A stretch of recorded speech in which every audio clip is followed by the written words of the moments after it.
여러분 안녕하십니까? 백만개미 한석우입니다. 1월 12일 수요일 시장 정리하겠습니다. 아침에 끝난 뉴욕 시장 3대 지수가 모두 상승을 하면서 마감을 했습니다.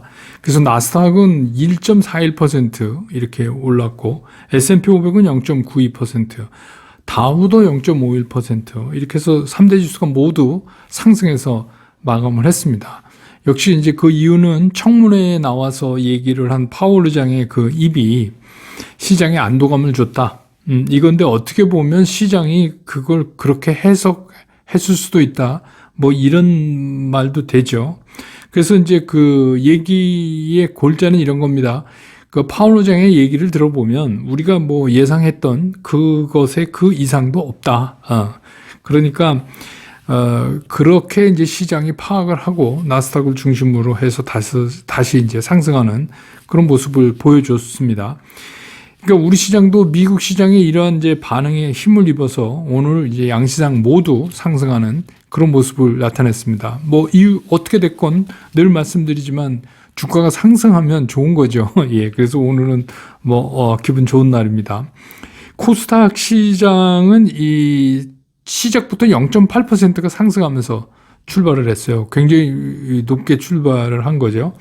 그 다음에 이제 지속적으로 완만하게 그 지수 상승을 그 후로도 큰 굴곡 없이 이어져 나갔습니다. 특히 이제 그 외국인들이 시작과 함께 그 순매수를 하면서 이거 높여 나갔고 그 시간을 조금 두고 기관들이 거의 10거래일 만에 다시 순매수 우위로 돌아와서 오히려 그 순매수로 바뀌고 나서부터는 외국인보다 더 많은 그런 이제 순매수 규모를 늘려가는 그런 모습을 보였습니다. 그리고 뭐 개인들은 어쨌든 간 지수가 오름에 따라서 매도를 쫓아가면서 이제 매도를 하는 그런 모습을 보였습니다. 그래서 뭐 이렇게 보면 오늘까지 보면 기관들이 거의 이제 어제까지 해서 코스피 시장에서 지난해의 그 배당부 시세에서 배당 차익을 노리고 들어갔던 것들에 대한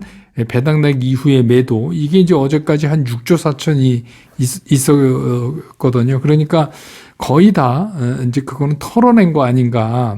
그래서 이제 시장이 또 다른 새로운 국면으로 이제 들어간다, 이런 생각이 듭니다. 그래서 오늘 코스피 시장에서 외국인들은 4,553억을 순매수했고 기관들은 6천억이 넘게 6,066억을 순매수했어요.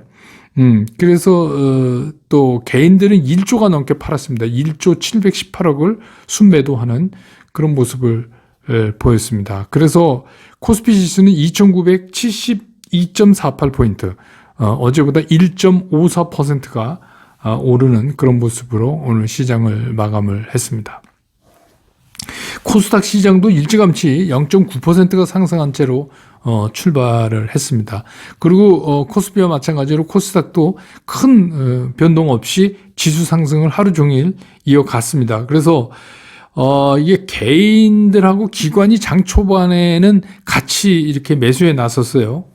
처음에는요. 그러다가 이제 지수가 상승폭이 커지니까 중간에 이제 개인들은 매도로 돌아서서 팔기 시작을 했고, 외국인들은 출발 당시에는 좀 장 출발에서는 매도 우위를 보이다가 오후 들면서 이제 그 매수로 이렇게 변했고, 그래서 그 장이 끝날 무렵에는 오히려 그 외국인들의 코스닥 매수 폭이 늘어나는 그런 모습으로 보여주면서 지수도 더 많이 상승시키는 그런 결과를 가져왔습니다. 오늘 코스닥 시장에서 그 외국인들은 358억을 순매수했고요. 기관들은 1,325억을 순매수했고 개인들은 1,640억을 순매도했습니다. 그러니까 한 1조 2천억이 넘게 오늘 양시장에서 개인들은 매도를 했다. 근데 이렇게 뭐 오르는 날 매도하는 거는 좀 괜찮죠. 그 짧게 사놓은 것들 이제 이익 시연을 좀 하시는 거 아닌가, 이런 생각이 듭니다. 오늘 그 특이하게 봐야 되는 게 선물 시장에서 어제 제가 말씀드린 대로 외국인들이 1조 4,500억을 땡겼습니다. 제가 그럴 거라고 어제 말씀드렸죠. 댓글에 이거를 잘 이해 못 하시는 분들이 있는데 이거 이제 자꾸 들으면 이해하세요. 예, 그러니까 요건 이제 시장 얘기할 때 다시 제가 말씀드리죠. 오늘 이제 시장의 특징을 보면 딴 것들을 얘기하려면 많이 오른 거, 뭐가 올랐다. 근데 그런 얘기 하기 전에 우리가 먼저 짚어봐야 될 게 있어요. 오늘 드디어 삼성전자가 보합인데도 불구하고, 외국인들이 매도 우위에 섰어요. 계속해서 매수 우위로, 보여오다가 한 9거래일을, 그러다가 오늘 삼성전자의 매도 우위를 보였다. SK 하이닉스도 24만 주 매도 우위를, 그러니까 삼성전자, SK 하이닉스가 다 외국인들의 매도 우위가 많지는 않습니다. 양으로 많지는 않은데 매도 우위를 오랜만에 보였다. 그리고 하이닉스는 500원 오르고 삼성전자는 보합이다. 그럼 보합권에 우리 지수에 영향을 많이 주는 것들을 둘을 보합권에 세워놨다. 근데 오늘 보면 이번에 이 반도체 쪽을 집중적으로 9일 동안 사는 주역이 누구였냐면 JP모간이거든요. 근데 오늘 이제 일부 익절한 거에 주창구도 JP모간이다. 양쪽 다 삼성전자, SK 하이닉스. 요거는 우리가 자주 들여다봐야 돼요. 그래서 이제 어제 말씀드린 대로 드디어 선물에서 코스피 200보다 그러니까 현물보다 선물이 비싸지는 백오대선에서 오늘 콘텐코로 바뀌었습니다. 그래서 이제 그렇게 보시면 콘텐코가 무슨 얘기냐면 선물 가격이 현물 가격보다 비싸진 거예요.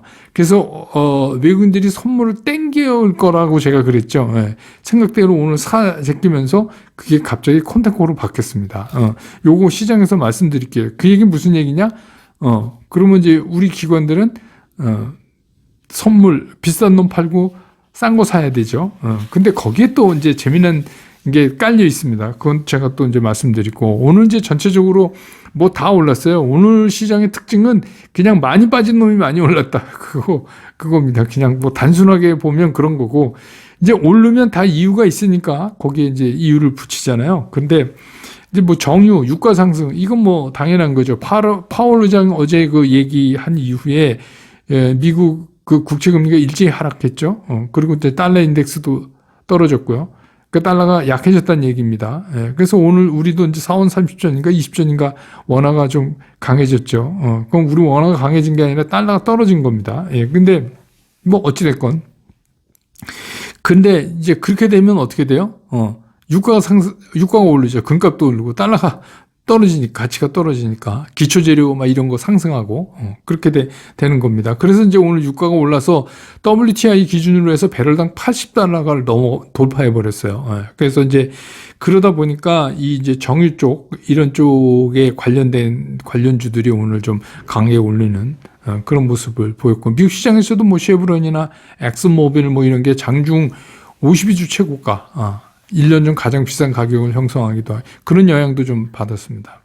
그 다음에 이제 그동안 우리 굉장히 속색이던 2차 전지, 오늘 뭐 2차 전지 관련 주들이 뭐 2차 전지 제조회사 뭐 할 거 없이 뭐 소재 뭐 이런 쪽도 그렇고 뭐 다 올랐습니다. 이거는 역시 이제 가시권으로 들어온 LG 에너지 솔루션의 그 수요 예측이 지금 계속 진행되고 있죠. 이게 이제 태풍의 눈입니다. 아직 시작도 안 했습니다. 이쪽의 블랙홀 얘기는. 이게 뭐 끝났다 그런 거 아니에요. 뭐 그렇게 하는 분도 있더라고요. 그래서 뭘 근거로 끝났다고 보는 건지 모르겠다 하는 생각은 드는데, 그러니까 이게 이제 붐업. 지금 그동안에 2차 전지가 조금 못 올랐잖아요. 그러니까 그런 섹터에 대한 이제 다시 재평가를 이제 기대한다. 뭐로? 이 에너지 솔루션 IPO를 계기로 해서 2차 전지가 재평가 시장에서 받는다. 뭐 이런 기대감 이런 거 있고, 그 다음에 이제 뭐 애써서 얘기하는데, 이 LG 에너지 솔루션의 그 공모, 자금의 대부분의 용도가 뭐 이제 증설, 공장 짓고 뭐 장비 갖추고 뭐 이런 거에 쓴다. 그래서 관련주들의 상승이 기대된다. 근데 당연하죠. 물적 불안해서 하면서 거기서 공장 짓고 뭐 그런 거에 안 쓴다면 그건 진짜 웃기는 거죠. 뭐 운영자금 쓴다 이러면 진짜 머리 쥐납니다. 그건 아니고. 그다음에 이제 그동안에 이게 많이 빠진 거에 대한 하락이다. 저는 이제 그렇게 보고 싶어요. 오늘 보면 뭐 대부분 다 꼭 이쪽 섹터가 아니라도 그렇고. 여러분 이제 오스템 임플란트 뭐 계속 그 횡령한 거에 대해서 뉴스도 계속 나오고 뭐 이러니까. 근데 이제, 오스테미 임플란트는 그 임플란트 회사 중에 하나잖아요. 근데 이제 이 임플란트 업계가 이제 요새 대성교가 계속 나오는데 뭐 이제 모발 얘기도 나왔었고 이번에 이제 임플란트입니다. 그래서 임플란트의 건강보험 적용 그 범위를 확대한다는 이제 공약 때문에 그런데 제가 알기로 이제 저처럼 65세 이상 된 사람은 뭐 2개인가요? 한해서 뭐 50%를 정부에서 지원해 준다 했는데 저는 아직 뭐 지원받지는 않았지만 그렇답니다. 근데 이제 그게 더 늘어난답니다. 근데 이제 제 의미로 보면 사실 어떤 의미로 보면 그 임플란트도 그렇게 좀 확대시켜야 되는 거 아닌가 그런 생각이 듭니다.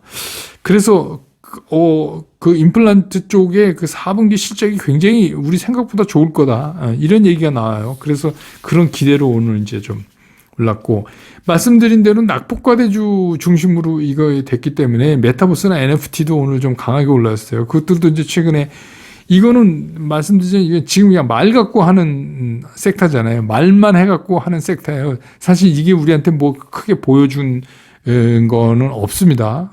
근데 이제 그 일부 이건 뭐 글쎄요, 이거는 나중에 제가 이제 종목 하나씩 얘기할 때 그때 좀 자세히 말씀드릴게요. 그리고 그다음에 이제 원전 관련도 환경부 장관이 발언을 하셨는데 약간 뉘앙스가 좀 틀려졌어요.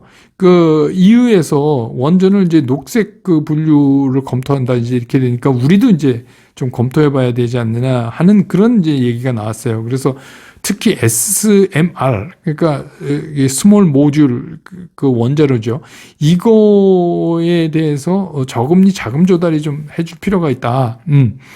그 얘기 무슨 얘기냐면은 이게 녹색 분류가 안 되면 저금리 자금을 지원받을 수가 없어요. 연구개발하고 뭐 이러는데. 그러니까 그거를 이제 해줘야 된다. 왜냐하면 이게 이제 우리가 수출하고 그러려면 기술이 축적돼야 되니까 이런 건데 이게 이제 뭐 이게 꼭 수출만 할 필요가 있나? 우리가 만약에 녹색 분류로 검토된다면 이것도 뭐 좋은 에너지를 얻는 건데, 그러니까 뭐 이런 거죠. 이거는 뭐 만약에 이게 뭐 방사능이 나와도 300m인가 그 안에서 이게 제한된답니다.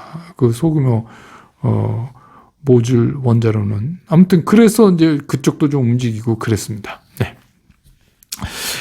오늘 이제 말씀드린 대로 여러 종목을 말씀드리려고 한 건 아니었고, 그냥 여러분들이 카카오를 많이 갖고 계셔서 그 카카오에 대한 얘기가 요새 많이 나와서 오늘 제가 이제 여러분한테 그 종목 중에서 카카오 얘기를 좀 드리려고 했어요. 근데 앞으로 이제 이렇게 계속 돌아가면서, 여러분들이 어저께 뭐 이 종목도 얘기해 주세요. 뭐 댓글에 막 하는데 하나씩 이렇게 하시죠. 예. 그런데 오늘 이제 특히 이제 카카오 같은 경우 오늘 2,200원이나 올라서 2.32%. 오늘 뭐 다 튀어 오르는 날이니까. 근데 이제 카카오에 대해서 제가 이런 말씀 드렸잖아요. 지난번에 카카오가 한번 난리를 치고 나서 한번 빠졌을 때 제 기억으로 한 14만 원대인가 이렇게 되는데 그때 사실 때 제가 좀 조심하셔야 된다. 이게 살 때가 아닌 것 같다. 그러니까 갑자기 떨어지면 이게 웬 떡이냐고 사는 게 아니라 거기서 멈춰야 됩니다. 이런 말씀을 이제 드렸던 기억이 있어요. 예, 그런데 이거는 그 후에도 제가 이제 다른 채널 나가서도 여러 번 말씀드렸는데 저는 이게 개인적으로 이건 뭐 전부 종목에 관한 얘기는 제 개인적인 거니까 참고만 하세요. 시간이 좀 걸릴 것 같다. 우선 대선이 좀 지나야 된다. 왜 그러냐면 지금 플랫폼 기업에 대한 경계심이 이렇게 고조돼 있잖아요. 그래갖고 상당히 나쁜 짓 하는 기업이다라고 인식이 돼 있어요. 골목상권 뭐 이렇게 되지, 뭐, 중간에 어려운 자영업자들한테 수수료 띄어먹지, 뭐 이렇게 자꾸 얘기가 지금 그렇게 돼가고 있기 때문에 사실은 지금은 그런 분위기 자체로도 노이즈 한가운데 있기 때문에 안 된다. 그런데다가 이제 가뜩이나 그런데다가 최근에 이제 그 경영진의 모럴 해저드 건도 이제 하나 터졌잖아요. 그러니까 이제 카카오페이 주요 경영진이 스톡 옵션 행사해갖고 돈 때려서 주시장에서 현금 챙긴 거 아닙니까? 그러니까 뭐 그걸 위법이라고 얘기할 수는 없지만 아니 그 주요 경영진이 자기 주식을 팔아버리면 그러면 뭐 우리 회사 다 됐다 이런 거랑 마찬가지 아니냐. 근데 뭐 그게 그냥 되게 간단한 거예요. 우리가 뭘 어떻게 하고 이거는 전부 개인의 스톡 옵션이니까 개인이 챙겨간 겁니다. 내가 돈 필요해서 팔았는데 뭐 그러니까 법적으로는 문제 없지만 주식시장이 꼭 그런 것만은 아니잖아요. 센티멘탈이 완전히 뭉개진 거죠. 그런데다가 카카오 그룹이라고 이제 얘기를 하자면 거기에 이제 파손되는 뭐 뱅크 뭐 이런 것들도 실제로 그 외국 기관에서 목표가를 계속 하향하고 있어요. 왜 그러냐면 이게 상당히 거대 공룡으로 떠오를 줄 알았더니 안 그렇더라. 그러니까 그게 뭐냐면 대출에 자꾸 제한받고 모기지 상품 형성하기도 힘들고 이게 뭐냐면 이제 정부의 대출 억제 정책하고 맞물려서 그런 거죠. 그래서 이게 이런 인식이 같이 지금 나빠져 있어요. 그러면 이제 여러분들 한번 보세요. 최근에 카카오 같은 경우에 외국인들의 그 보유 비율을 한번 보시라고요. 이게 굉장히 급격하게 떨어지고 있어요. 근데 올해 들어서 1월 3일부터 어제까지 개인들이 카카오를 얼마나 샀냐면 8,500억을 샀어요. 그러면 그 기간 동안에 올해 들어서 개인들이 삼성전자 산 거의 거의 2배예요. 그러니까 여러분들이 카카오를 얼마나 사랑했는지 또 이게 뚝 떨어지니까 떨어지면 이때 사야 된다라고 생각해서 뭐 물타기를 하신 거라고 볼 수 있죠. 그렇게도 볼 수 있죠. 그러니까 이제 그건 좋은데 이게 이제 새로운 앞으로 올라갈 때 저항대 물량으로 바뀔 가능성이 상당히 농후해졌다. 그래서 카카오를 보는 제 시각은 그렇다고 카카오가 이 가격에 여기서 손절할 가격은 아니에요. 손절할 가격은 아니라고 봅니다. 근데 문제는 뭐냐면 더 중요한 거는 이 카카오를 갖고 계신 분이나 뭐 이렇게 했을 때 반등 시에 내가 어디다 팔 거냐. 예를 들어서 너무 많이 물려서 내 매수가는 저 먼 데 있어서 이게 웬만큼 반등해갖고는 택도 없다. 이런 생각을 다 하실 거 아니에요? 그러면 그거 최초에 매수한 매수가를 기다리다가 진짜 그 매수가가 언제 올지 모르는 거예요. 그러면 제가 이제 말씀드린 게 그래서 여기서 굉장히 중요한 건 이게 반등을 한다 하더라도 그 어떤 시점에서 내가 일부를 잘라내는 게 현명하냐. 그럼 만약에 잘라내고 거기 다시 빠지면 그 잘 자른 거라고 볼 수 있는 거잖아요. 오히려. 예. 그래서 저는 이제 그냥 결론적으로 말씀드리면 카카오가 12만 원을 넘어가려면 상당한 모멘텀하고 에너지가 필요로 하다 이렇게 개인적으로 보고 있어요. 그러니까 뭐 그 얘기를 잘 알아들으시면 그래서 이거를 지금 카카오가 이 어려움에서 벗어나려면 오늘은 이제 뭐 다 오르니까 오른 거지만 이 경영진이 좀 새로운 결심을 할 필요가 있어요. 그러니까 뭔가 지금 카카오에 대한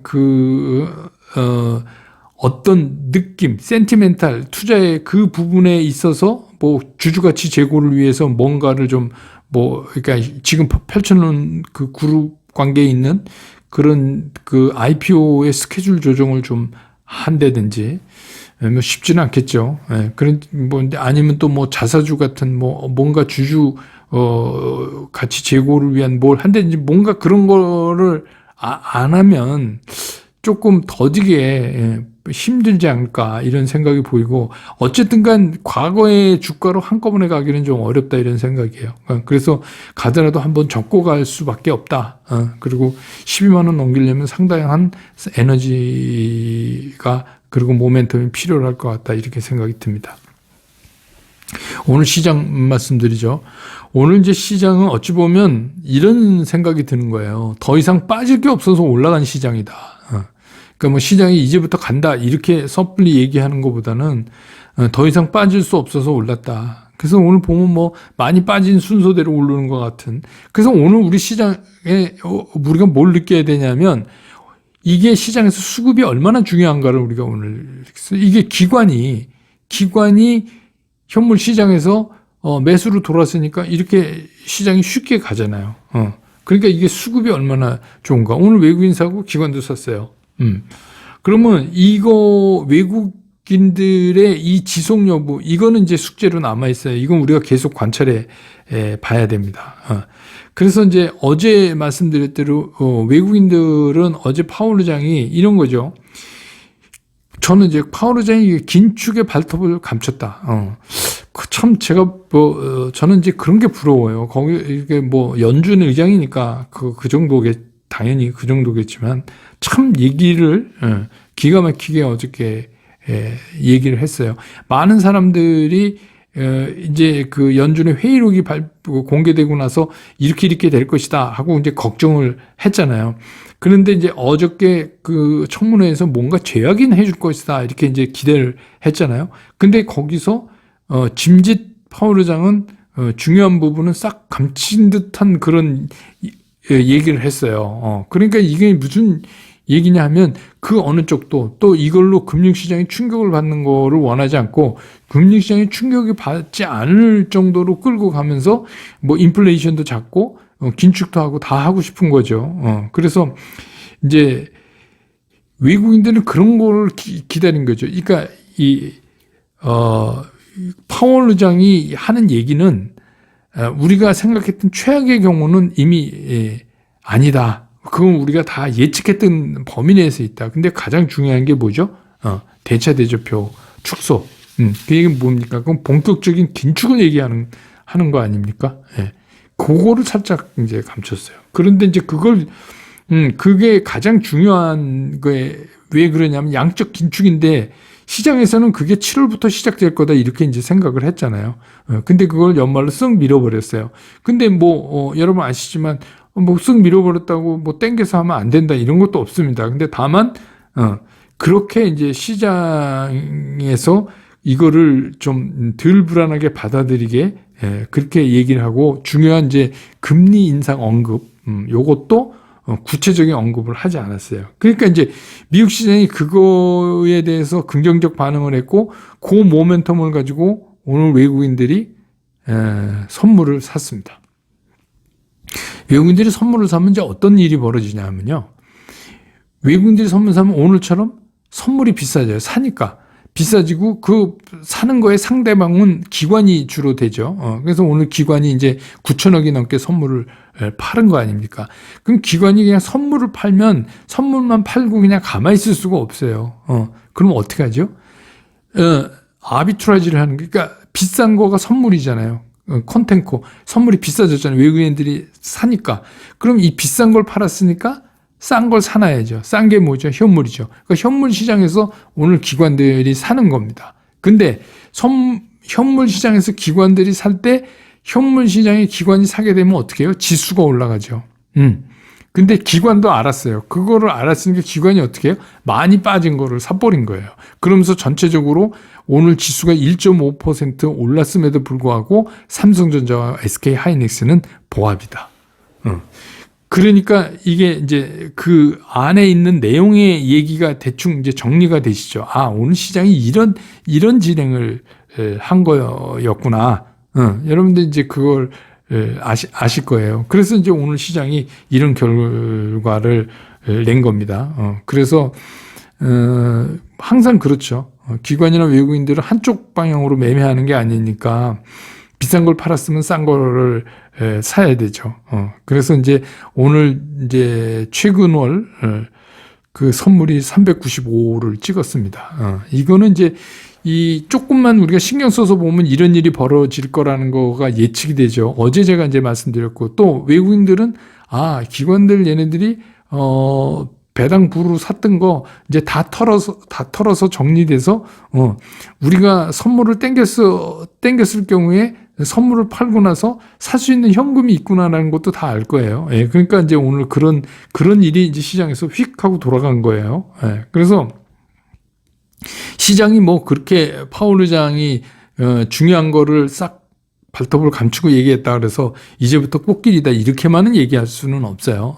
근데 이제 한 가지 중요한 거는 제가 늘 말씀드렸던 금리 인상 얘기가 막 나오는 그 스케줄 나올 때 초기에 한번 충격을 받고 시장이 그 다음에 이제 실제로 금리가 움직일 때 받고 그리고 그 사이에 회복되고 하죠. 그리고 이제 한참 후에 진짜 그 유동성이 긴축돼서 시중에 돈이 말라서 이제 떨어지는, 그렇게 이제 세 가지로 구분하고 있다. 그런데 이 첫 번째 충격은 일단 이렇게 해서 정리를 하는 것 같아요. 그러니까 앞으로는 이 충격의 강도가 시장에서 점점 약화질 거다. 이렇게 이제 판단이 들어요. 그러면 단기적으로 제한적이지만 상승이 가능한데, 이 단기적 제한적 상승이 가능하다 손 치더라도 이거는 쫓아가서 사는 장은 아니에요. 쫓아가면서 이익 실현하는 장이지. 이게 이제 좀 다른 거예요. 여기에서 생각들이 많이 틀려요. 이제 저 같은 사람도 있고 아니게 보는 분도 있고. 근데 저는 이제 그렇게 본다.